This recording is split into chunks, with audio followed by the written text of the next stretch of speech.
Calvário, um dia uma voz se fez ouvir em tuas mãos, Pai, meu espírito entrego. Era dia, mas logo noite se tornou, e o véu do templo de alto a baixo se rasgou, e quem estava pregado naquela cruz era alguém que viu minhas lágrimas caírem, os seus braços se abriram, sua voz eu ouvi. Se cansado estás, vem estar junto a mim. Sim, foi graça de Jesus, maravilhosa graça de Jesus, me incluiu naquela cruz e meu fardo levou. Oh, aleluia, seu amor me alcançou. Minha vida seria sem sentido se Jesus não morresse naquela cruz, mas o amor do Pai foi tão grande, eu sei, pois ali encontrei salvação, vida e luz. Sim, foi graça de Jesus, maravilhosa graça de Jesus, me incluiu naquela cruz e meu fardo levou. Oh, aleluia, seu amor me alcançou, grandioso amor.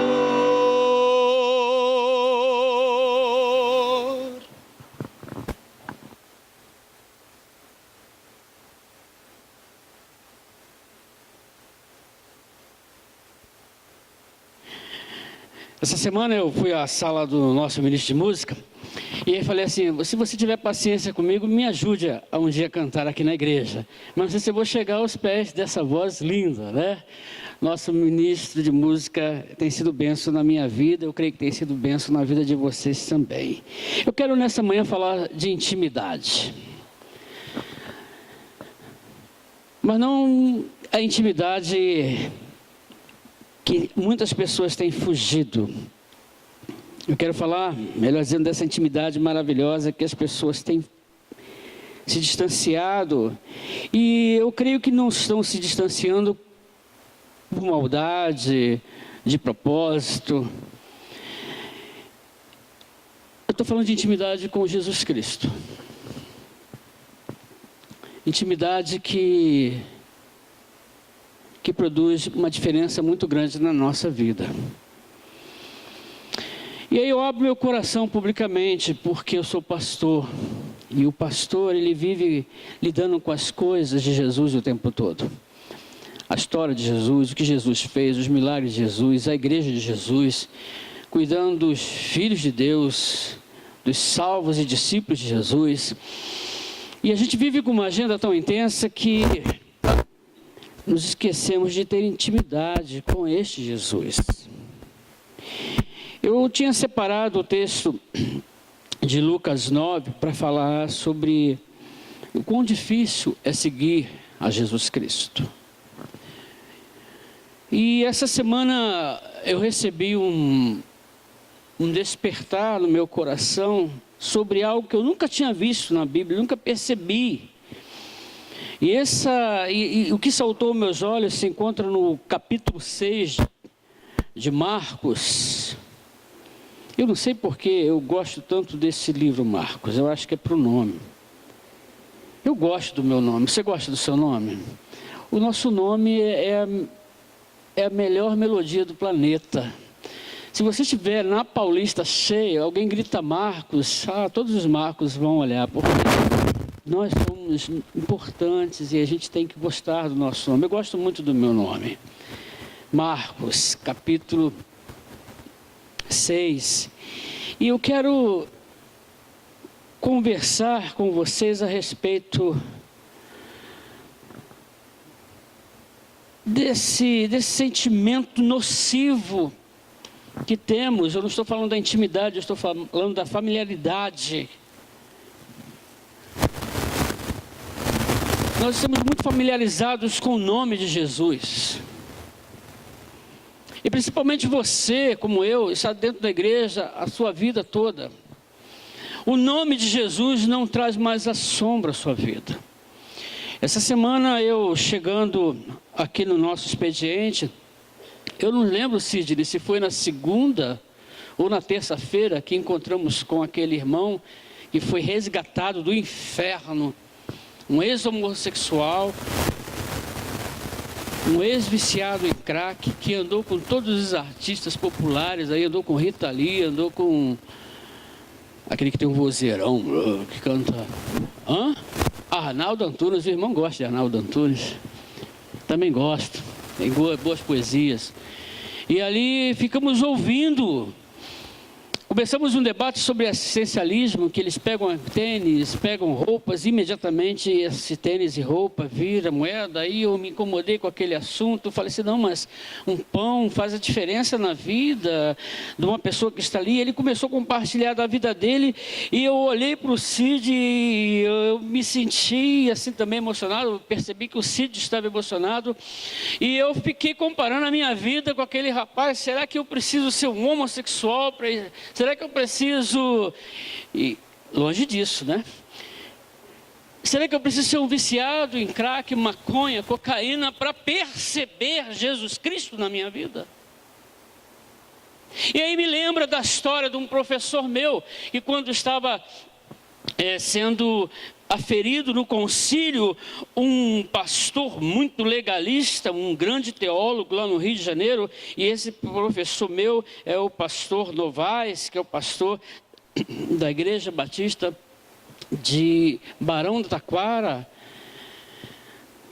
E no concílio, ele era solteiro, um jovenzinho de 21 para 22 anos, e perguntou, como você vai aconselhar um casal sem ser casado? E da mesma forma ele respondeu, da mesma maneira que eu vou aconselhar um maconheiro, um drogado, um homossexual, sem nunca ter sido isso. O que eu quero dizer isso para vocês nessa manhã?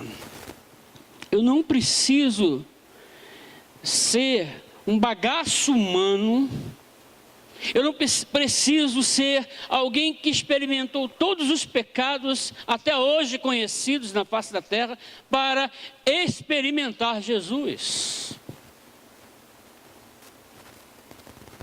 E nós não temos uma intimidade, esta é a tese que eu vou defender nessa manhã, é isso que eu vou lutar e labutar espiritualmente com você nessa manhã, porque também é para mim, porque sem perceber nos familiarizamos com Jesus, oramos para Jesus como se estivéssemos falando com um balconista de uma loja, pedindo alguma coisa que desejamos.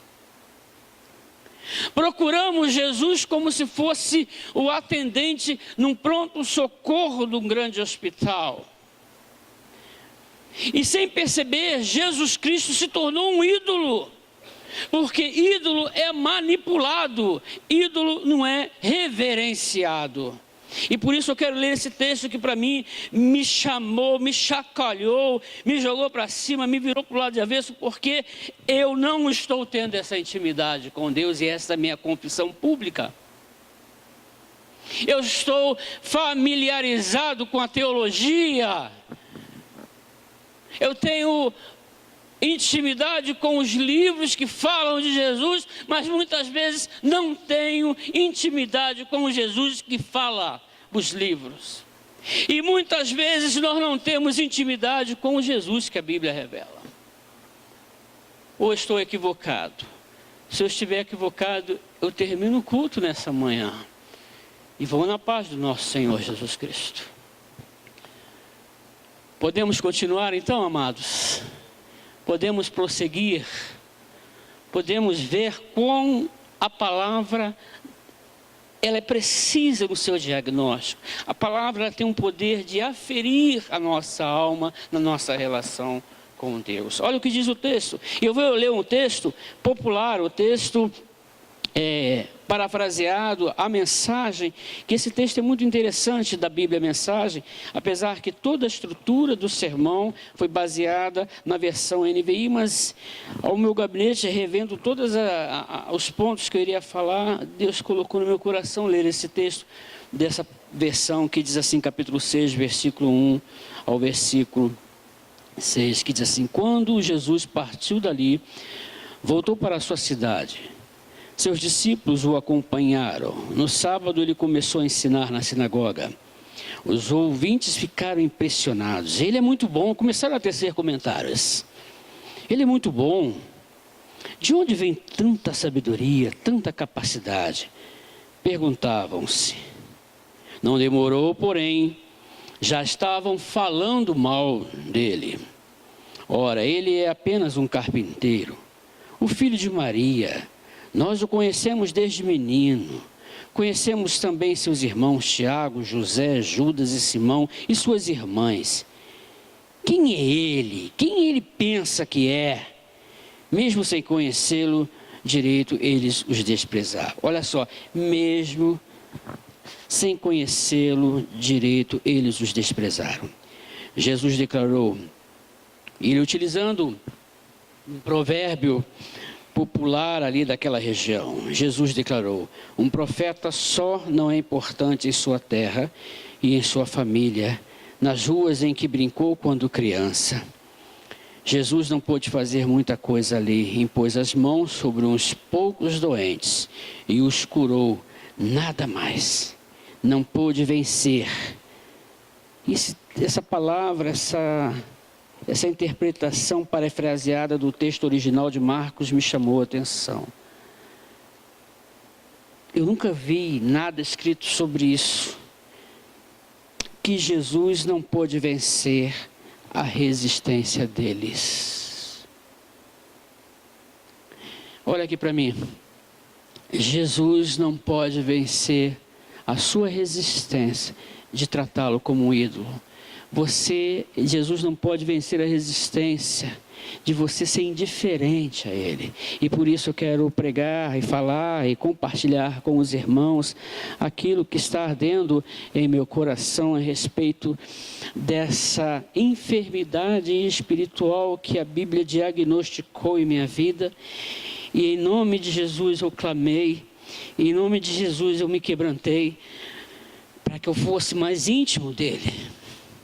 Eu não quero me acostumar com Jesus Cristo. Eu quero ter intimidade com Jesus.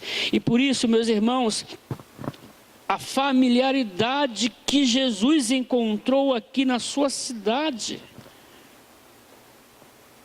é a mesma familiaridade que nós encontramos em nossa cidade, Jesus. Nos acostumamos com Ele. E ele vira, na realidade, um personagem da minha religiosidade. Eu preciso falar em Jesus para dizer que eu sou crente. Eu preciso usar o nome de Jesus, porque se eu não usar o nome de Jesus, a minha palavra parece que perde toda a credibilidade. nós nos acostumamos com Jesus, e eu quero, nessa manhã, para partirmos para o lado prático da nossa palavra, uma declaração de igual forma que está em compatibilidade com aquilo que eu vi no texto. Diz um grande intérprete da Bíblia que diz assim: é uma melancólica, eu citei texto, referindo ao texto de Marcos 6, é uma melancólica ilustração da iniquidade do coração humano. Vemos o quão inclinados são os homens a subestimar as coisas às quais são familiarizados. Por isso é que ficaram escandalizados. Quem ficou escandalizado? Os conterrâneos de Jesus Cristo. E o que eu quero dizer nessa manhã para você, ao seu coração, meu querido irmão, minha querida irmã, é que a familiaridade é um grande inimigo da intimidade com Jesus Cristo. Vou repetir: a familiaridade é um grande inimigo da nossa intimidade com Jesus. Oh Pai querido, em nome de Jesus, estamos debruçados na Tua palavra, porque necessitamos, ó Deus, da aferição do Teu diagnóstico no nosso coração e na nossa alma nessa manhã.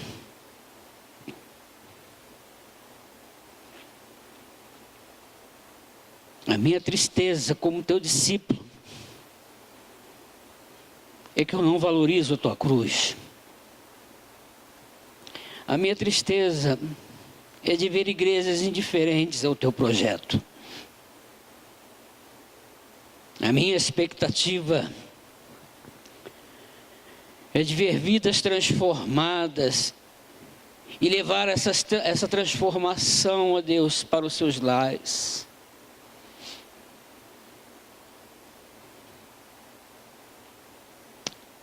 A minha expectativa é de que maridos, esposas, filhos, igreja, irmãos, busque a comunhão com o seu próximo, porque tem comunhão e intimidade contigo.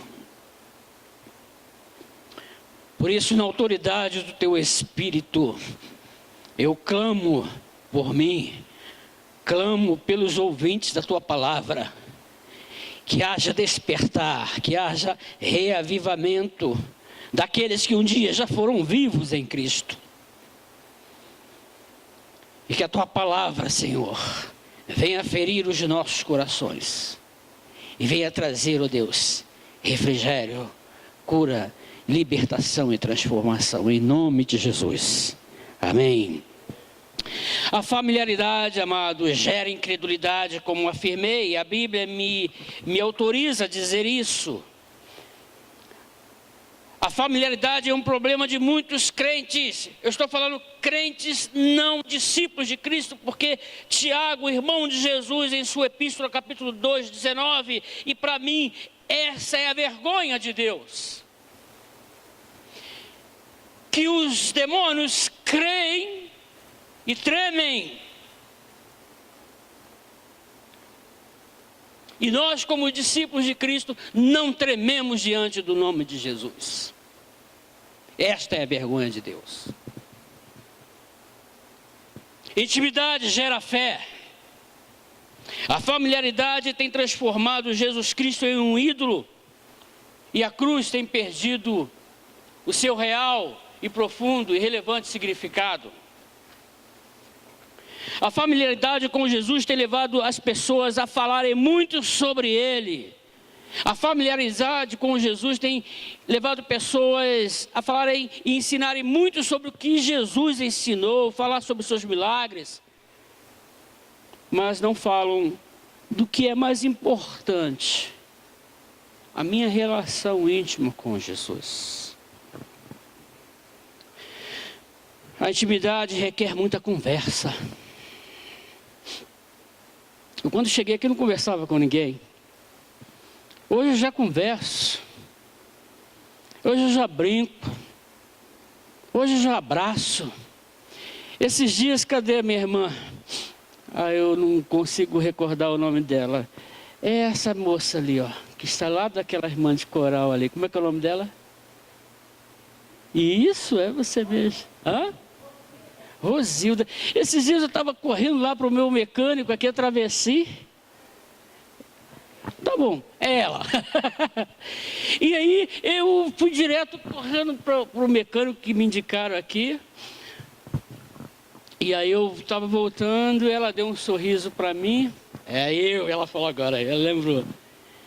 E aí veio atravessando a rua. E como uma criança pegou na minha mão e atravessamos a rua Avenida Pompeia juntos, isso é intimidade da igreja. Porque eu tenho certeza, se ela me conhecesse aquele dia, ela não ia pegar na minha mão, só se tivesse encantada com meus loiros cabelos. Intimidade gera conversa. Intimidade requer segredos. Intimidade promove confissão. Eu jamais, irmão, vou falar meus pecados para você, porque eu não tenho intimidade contigo. Estou errado? Temos. Eu vejo umas irmãs do SOS de oração que me tratam com muito carinho, mas eu não tenho tanta intimidade para confessar os meus pecados a elas. Mas quando eu tenho intimidade com Jesus, eu tenho liberdade de conversar com Ele, confessar os meus pecados, assumir os meus delitos diante dEle.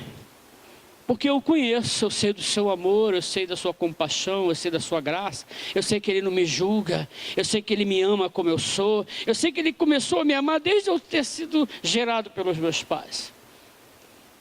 Jesus começou a me amar desde o dia que Ele estava pendurado nessa cruz, que os irmãos se acostumam com essa cruz. Mas olha bem para essa cruz está o quê, irmãos? Vazia, Ele ressurgiu dentre os mortos. Ele vive e viverá dentro do meu coração.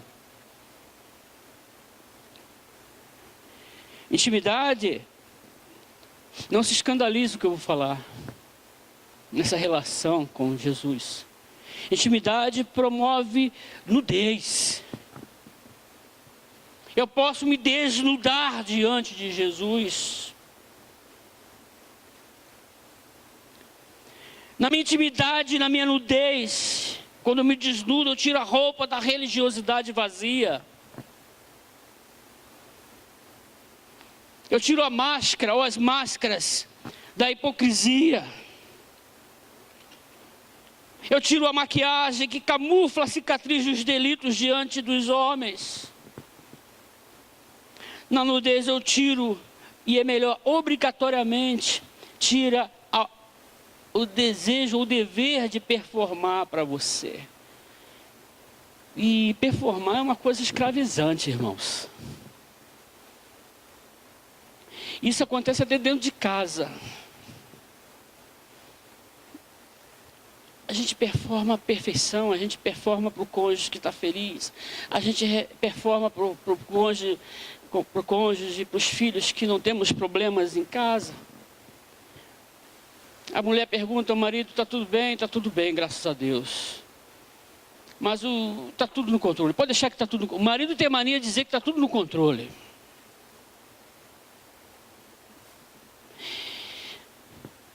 Mas a intimidade com Jesus é impossível ficar vestido, camuflado de que está tudo bem. Na intimidade você é aquilo que Deus realmente enxerga. Na intimidade você é aquilo que Deus realmente enxerga. Deus vê o intangível, os homens enxergam o externo, mas Deus enxerga a intimidade que está no íntimo da sua alma. Na intimidade você é integralmente humano. Na intimidade com Jesus você é integralmente humano. Você fala, você julga, você odeia, você deseja a morte dos seus inimigos. Na intimidade de Jesus Cristo você vê a elaboração das suas vinganças. Na intimidade, no desnudar diante de Jesus, Deus vê a sua ira. E eu quero gastar alguns minutinhos sobre a ira. A ira ela é acompanhada de crueldade, irmãos. Por isso Tiago fala que a ira do homem não opera o que, amados? Não leram ainda? Tiago, leiam Tiago. Tiago é direto. A ira do homem não opera a justiça de Deus. A minha ira em relação a alguma coisa que você fez de errado para mim, a sua ira em relação a uma ofensa que você fez para mim, a minha ira por você jamais vai operar a justiça de Deus. Isso faz me lembrar quando meus filhos ainda eram pequenos, eu morava em Vila Medeiros, quando eu pastoreava a Igreja Batista em Vila Medeiros, eu gastava muito tempo em buscar e levar e trazer os meus filhos. E a Alice era pequenininha, ela tinha meses, né? Ela tinha uns 6, 7 meses, e eu ia buscar, ela trabalhava no departamento integral do Colégio Batista, trabalhava inclusive com a irmã Luciana lá, e estávamos indo para lá, e as crianças sentadinhas, né?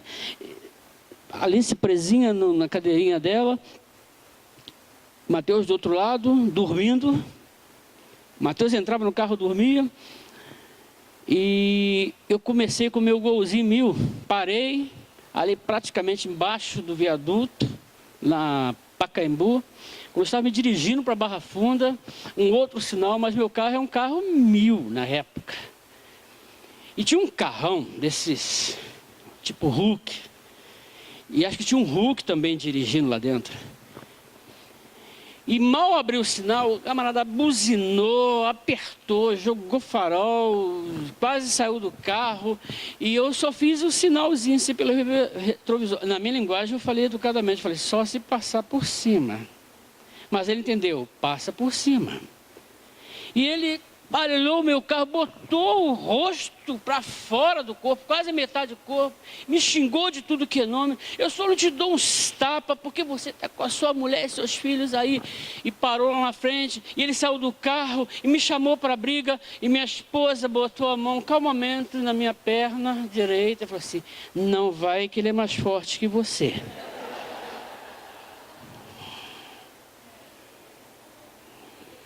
Foi humilhado, não foi? O cara era forte. E todas as vezes que eu passava naquele sinal, vinha lembrança. E eu ensaiava saindo do carro, com um porrete, com um revólver, para matar aquele cabra. Isso quer provar que a ira é acompanhada de crueldade. Então, meus irmãos, quando você estiver irado, clame pelo sangue de Jesus. Quando você estiver irado com seu filho, não castigue, não pune seu filho. Quando você, marido, estiver irado com a alma da sua mulher, porque a alma da mulher só Deus conhece, peça paciência. Quando você, mulher, estiver irado com seu marido, porque ele só sabe fazer uma coisa de cada vez, tenha paciência com ele, porque foi Deus que criou ele assim. Peça paciência, irmãos. Essa intimidade com Jesus promove bondade. Na intimidade, Jesus fala o que você necessita ouvir. Quando você necessita ouvir que as escolhas e decisões tomadas podem gerar a morte espiritual, pode abrir feridas nas relações, pode gerar prejuízos financeiros e emocionais, ouça Jesus. E eu só ouço aquele em quem eu confio. Então confie em Jesus. E como confiar em Jesus, Marcos? E como confiar em Jesus, pastor? Tem intimidade com Ele. Como está a sua intimidade com Jesus? Ou você se familiarizou com o seu Jesus? Ou com o Jesus histórico? Eu quero ter intimidade com o Jesus, Deus encarnado, que habitou entre nós e conhece a minha dor, conhece a minha tristeza. Na intimidade, Jesus fala o que você necessita ouvir. Ele fala quando você também, meu irmão ou minha irmã, necessita de consolo. Quando você necessita ser amado por alguém que deveria amá-lo. Você ouve o consolo de Jesus quando Ele te honra, porque um filho não te honrou. E agora eu quero falar para você, filho, uma coisa muito séria. Tenha intimidade com Jesus. E quando você, filho, tem intimidade com Jesus, você honra o teu pai, a tua mãe, de uma forma maravilhosa. Você começa a entender o coração do seu pai, da sua mãe. Você consegue ser empático ao seu pai e sua mãe. Você consegue perceber seu pai e sua mãe como um ser humano que carece do seu amor, da sua compaixão, da sua validação, que é elogio e o reconhecimento? Mas isso só é possível quando ter Jesus como referência de filho, e somente quando eu entendo, quando eu tenho intimidade com Jesus. Jesus fala o que você merece e necessita ouvir. Jesus fala ao seu coração quando você precisa de reconhecimento e quando você é vitimado pela maldade dos seus opressores. Eu sugiro você olhar alguns personagens da biografia de Cristo. Toda intimidade com Cristo incomoda. Ela incomoda, mas também transforma. Quando você passa a ter intimidade com Jesus Cristo, você é incomodado, é restaurado, mas também é consolado e transformado. O jovem rico, por exemplo, no encontro íntimo com Jesus, ele mostra que os nossos critérios não são os critérios de Deus. Porque Jesus é abordado por ele, e o jovem pergunta, bom mestre, Jesus muito humilde fala, bom, só há um que é Deus. E aí o jovem pergunta, como posso fazer para ter a salvação? E aí Jesus cita a questão de obedecer às leis, e aí ele começa a dizer, eu faço tudo isso, eu obedeço a todas as leis. Aí Jesus olha para ele e fala assim, ainda te falta alguma coisa. No critério do jovem, ele estava bem, ele estava perfeito, ele cumpria todas as leis. Mas Jesus falou assim, ainda você tem um ídolo que se chama dinheiro. Então venda tudo que você tem e distribua entre os pobres. Como é que o jovem saiu daquele contexto? Ele saiu arrasado porque ele não podia trocar o seu dinheiro por Jesus Cristo. Existem muitas coisas que você tem como critério que está perfeito. Mas Jesus está dizendo ao seu coração e a mim nesse momento, ainda te falta algo. Volta para casa, meu irmão, incomodado com essa palavra. O que falta na sua vida para você obedecer a Jesus? O que falta na sua vida para você integralmente seguir a Jesus? Outro personagem histórico, os candidatos a discípulos. O mundo está assim, de candidatos para discípulos de Cristo. Todos têm boa intenção para seguir Jesus. E existe um ditado popular que diz o seguinte, que a estrada que leva para o inferno está pavimentada de boas intenções. Tem muita gente querendo ser gente honesta, tem boa intenção. Tem gente querendo ser obediente a Deus, tem boa intenção, mas não obedece. Jesus Cristo está falando o seguinte, segui-lo não é fácil. E no finalzinho, depois de 3 evasivas, 3 pessoas que procuraram Jesus, eu quero te seguir, eu quero te seguir, eu quero te seguir. Jesus falou, não é fácil me seguir. Se você vai me seguir, não vai ter moleza. Eu nem travesseiro eu tenho, nem casa eu tenho. O segundo veio e disse que precisava enterrar os seus parentes. O segundo disse que tinha outras coisas para fazer. E aí Jesus Cristo fala no finalzinho o seguinte, quem tem posto a mão no arado e olha para trás, não é digno do reino de Deus. Sabe o que Jesus fala no meu coração nessa manhã, quando eu li esse texto? É que o arado da lavoura de Deus não é brinquedo para religiosos irresponsáveis. Você assumiu um compromisso diante de Deus. Criticamos o povo de Deus, lá no livro de Juízes. Quando estava no miserê danado, o que faziam? Ia para o templo, ia para o profeta, chorava.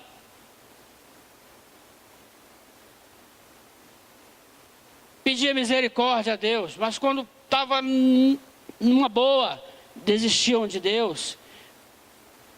O ser humano é ser humano em toda época. Precisamos olhar com mais temor e tremor para Jesus Cristo. Zaqueu precisava ver Jesus, e Jesus percebeu Zaqueu numa árvore. E Jesus olhou para Zaqueu e falou o quê? Eu hoje necessito ir para a sua casa. Jesus nessa manhã está dizendo para você, família, eu necessito visitar a sua casa. Eu necessito visitar o seu casamento que não está muito bom, não. Você ama todo mundo e não ama sua esposa, rapaz? Você dá carinho aos filhos de todo mundo, elogia os filhos de todo mundo, não reconhece o seu filho, rapaz. Você está investindo em coisas erradas, está colocando prioridades erradas. Quando somos íntimos de Jesus, ninguém sai igual, sai diferente. Porque Ele é poderoso para transformar, Ele é poderoso para libertar, mas Ele tem o poder de dizer o que precisa ser feito em nossa vida. E eu termino a minha palavra a respeito do encontro com Pedro, quando Jesus ressurgiu dentre os mortos e ali se encontrou com os seus discípulos e puxou de largo Pedro e curou Pedro não de uma enfermidade, mas de um tirano sentimento de culpa. Ali Jesus faz 3 perguntas e após a resposta de Pedro diz o seguinte: pastorei minhas ovelhas, pastorei as minhas ovelhas, pastorei as minhas ovelhas. 3 oportunidades. Quantas vezes Pedro negou? 3. Quantas oportunidades Jesus estava dando a ele? 3. Jesus é assim, irmãos. Jesus, Ele dá oportunidade ameaçando, não. Ele dá oportunidade capacitando. Vou repetir. Jesus não faz como nós fazemos. Olha, eu vou te perdoar, tá? Eu vou te liberar. Mas, se fizer de novo... Sabe o que Jesus Cristo me ensina? Que o perdão tem que ser incondicional. E eu citei isso quarta-feira. O que é perdão? Pergunta ao teu irmão aí, o que é perdão? O que é perdão, Arnaldo?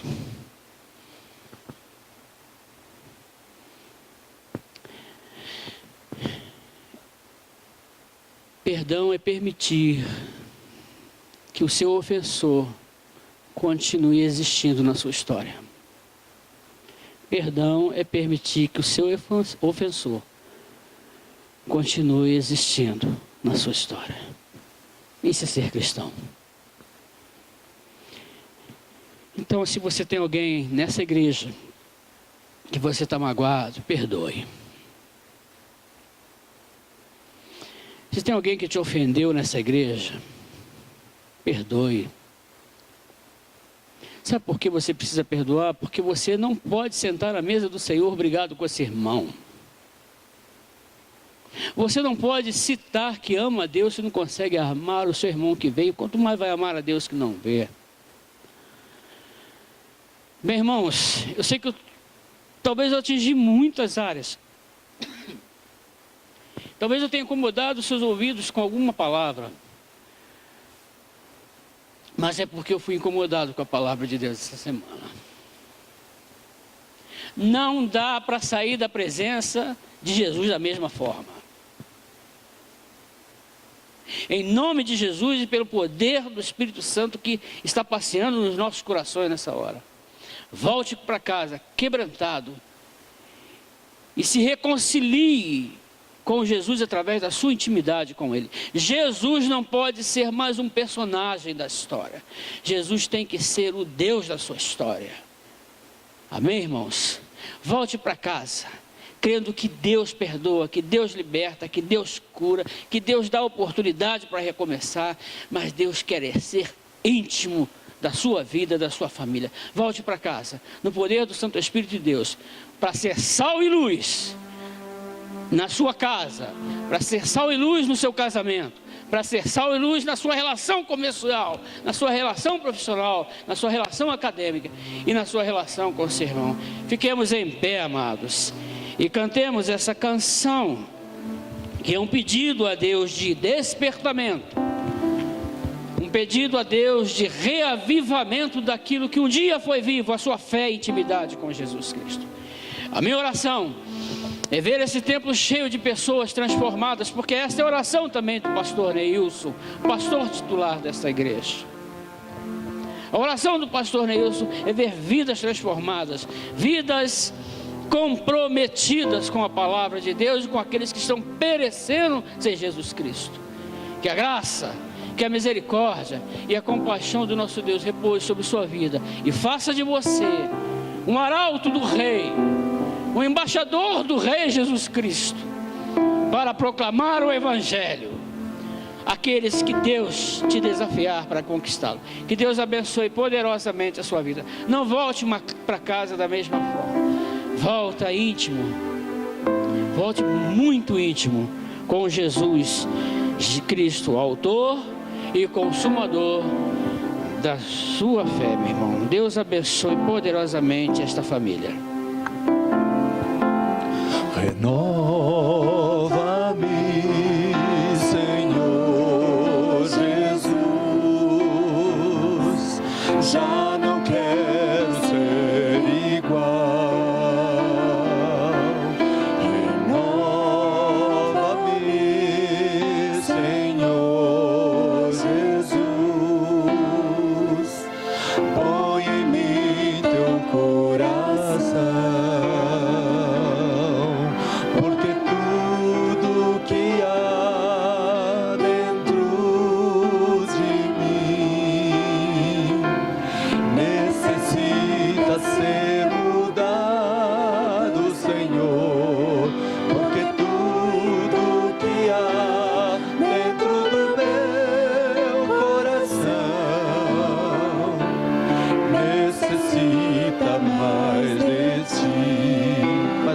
Renova-me, renova-me,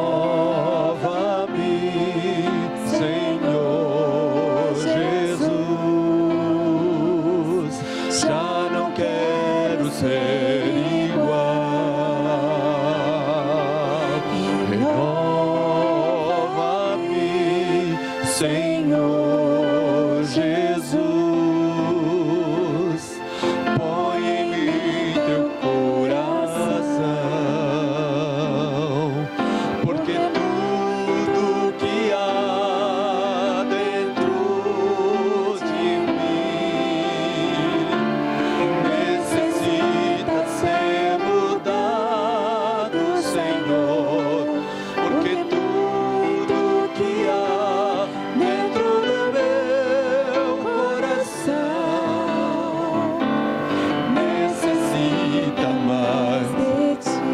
Muito do que há, porque muito do que há dentro de mim necessita ser mudado, Senhor, porque muito do que há dentro do meu coração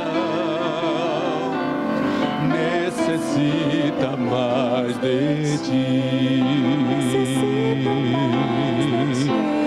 Necessita mais de ti. Necessita mais de ti.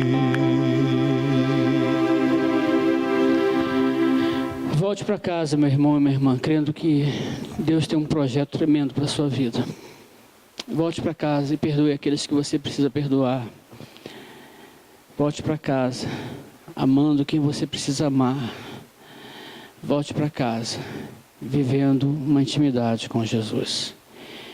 Deus poderoso, em nome de Jesus, queremos, como igreja tua, te agradecer, Senhor, pela palavra anunciada à nossa mente e ao nosso coração.